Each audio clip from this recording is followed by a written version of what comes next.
because it's Friday and maganda ang weather kaya labas-labas din pag may time.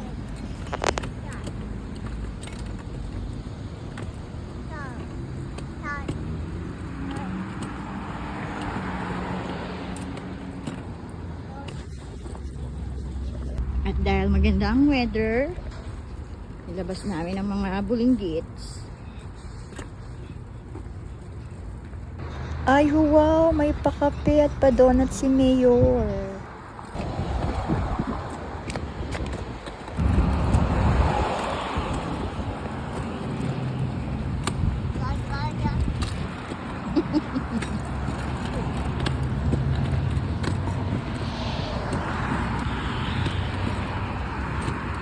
At ayun nga, dahil maganda ang weather today, so masyadong crowded sa Tim Hortons. Kaya we decided na take out na lang at sa bahay na lang kami mag food trip.